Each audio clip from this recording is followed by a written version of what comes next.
Sebelum dimulai, subscribe dan like ya teman-teman.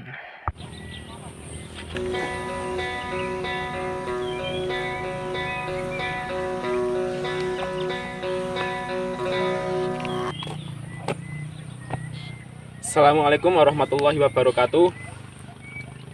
Semangat pagi, salam ngudi kawruh, salam sejahtera bagi kita semua. Saya Saiful Anwar, mahasiswa kelas KPT Undaris Ungaran. Sebelumnya mari kita panjatkan puji syukur kehadirat Allah Subhanahu wa Ta'ala yang mana telah melimpahkan anugerahnya kepada kita semua, sehingga pada kesempatan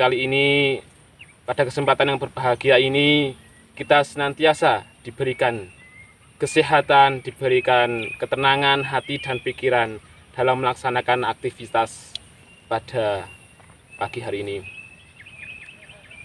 Pada kajian kali ini saya akan membahas tentang efisiensi pendidikan di era digitalisasi. Karena mengingat pada zaman sekarang ini banyak sekali struktural pendidikan, mulai dari tingkat dasar sampai ke tingkat perguruan tinggi, masih banyak juga yang kekurangan sumber daya manusia, baik dari tenaga pengajar, tenaga pendidik, maupun struktur pendukung lainnya.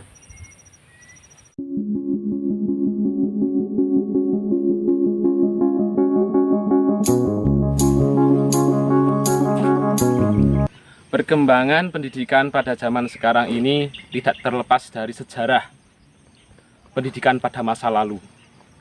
Mengingat para pahlawan pada masa lalu memperjuangkan pendidikan sebagai garda yang paling utama dalam kemajuan suatu bangsa.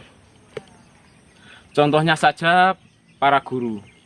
Guru mereka merelakan waktu dan tempatnya, juga meluangkan pikiran kepada murid-muridnya agar murid-muridnya dapat terdidik lebih baik dan lebih baik lagi dari para gurunya. Namun kita juga perlu tahu bahwa pendidikan itu paling penting kita ajarkan sejak dini sampai akhir hayat kita. Mulai dari usia balita, usia anak-anak, remaja, selalu terus harus dibimbing. Karena itu merupakan bagian dari salah satu sistem pendidikan maupun cara-cara pendidikan yang dimulai dari zaman dahulu sampai zaman sekarang ini.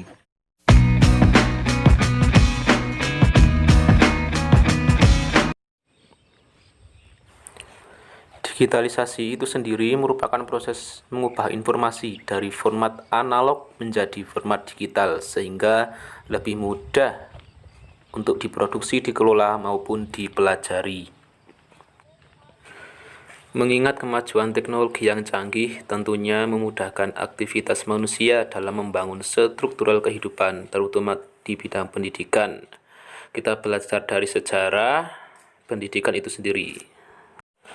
Kita belajar dari sejarah dan pengalaman pejuang tanpa tanda jasa di masa lalu, yaitu seorang guru, di mana pada zaman sebelum kemerdekaan, mereka menjadi garda yang dominan untuk mendidik dan menggunakan semangat kebangsaan. Pola pikir yang masih kolot di beberapa kalangan masyarakat akan pengetahuan umum menjadi problematika yang serius untuk dikedepankan. Indonesia menjadi negara kepulauan terbesar di dunia. Indonesia memiliki 17.000 pulau dan termasuk di dalamnya 7.000 pulau yang berpenghuni. Indonesia juga diapit oleh dua benua. Yang pertama benua Asia dan benua Australia, dan juga diapit oleh dua samudra, yaitu Samudra Pasifik dan Samudra India. Indonesia menjadi salah satu negara penghasil rempah-rempah terbaik di dunia. Oleh sebab itu, pada zaman penjajahan, negara seperti Portugis, Inggris, Belanda, maupun Jepang memperebutkan rempah-rempah yang ada di Indonesia. Dari zaman sebelum merdeka hingga sekarang, kita sudah mengenal tentang istilah pendidikan. Namun, pendidikan di negara Indonesia pada zaman dahulu sangat buruk. Tidak semua rakyat Indonesia bisa menempuh jenjang pendidikan yang layak. Padahal pendidikan menjadi salah satu kebutuhan yang penting bagi individu untuk membentuk karakter suatu bangsa. Oleh karena itu, kita sebagai bangsa Indonesia yang hidup di zaman modern ini wajib bersyukur karena sesungguhnya semua yang kita alami pada zaman sekarang ini ditunjang oleh digitalisasi.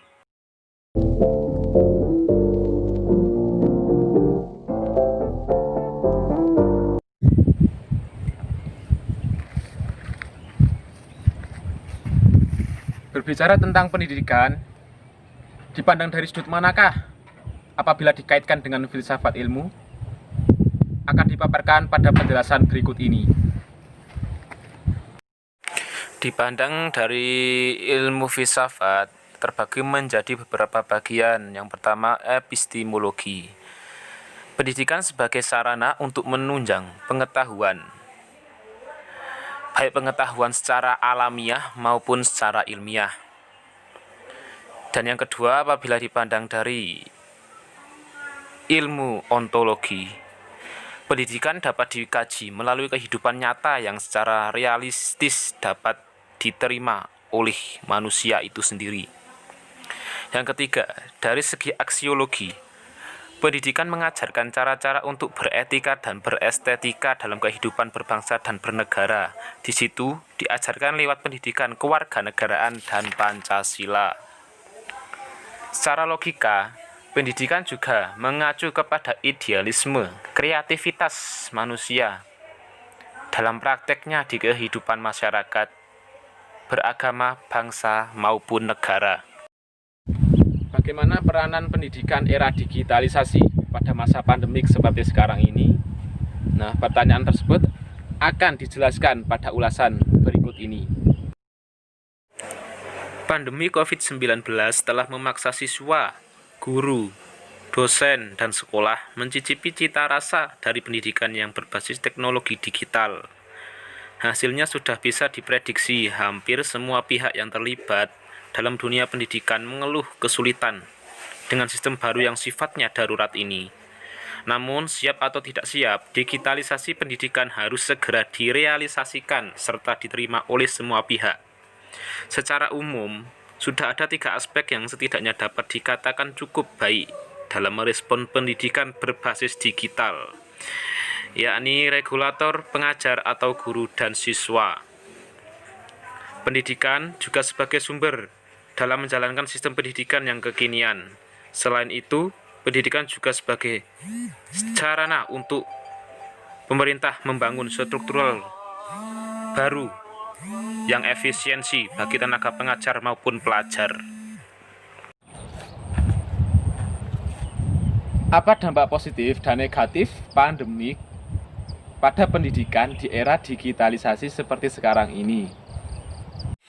Dampak positifnya memudahkan pemerintah menjalankan program pendidikan berbasis digital.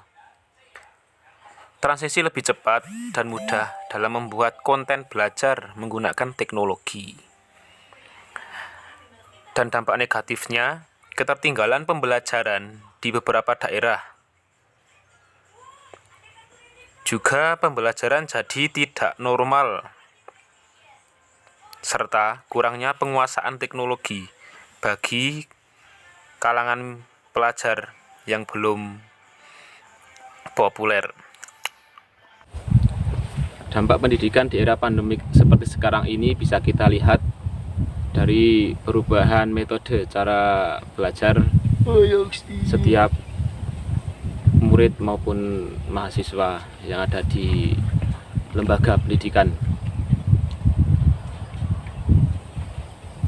Mulai dari pemanfaatan gadget atau HP maupun internet yang sekarang ini sangatlah penting untuk digunakan, karena pada zaman dahulu kita menempuh pendidikan saja tidak boleh menggunakan HP. Karena masa pandemik seperti sekarang ini, HP sangatlah penting untuk dibutuhkan karena sistem pembelajaran dimulai dari adanya sistem online atau daring yang sebenarnya tidak semua orang itu bisa memanfaatkan sistem tersebut, tetapi mau tidak mau tetap harus dijalankan karena itu menjadi syarat dan ketentuan dari pemerintah.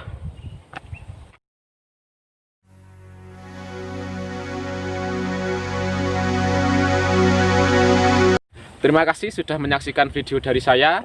Apabila ada kesalahan materi yang saya sampaikan, saya mohon maaf yang sebesar-besarnya karena kesalahan berasal dari diri saya sendiri dan kebenaran berasal dari Allah Subhanahu wa Ta'ala. Pergi ke kebun memetik bunga mawar, cantiknya bunga yang masih utuh. Saya Saiful Anwar. Akhirul kalam, wassalamualaikum warahmatullahi wabarakatuh. Terima kasih.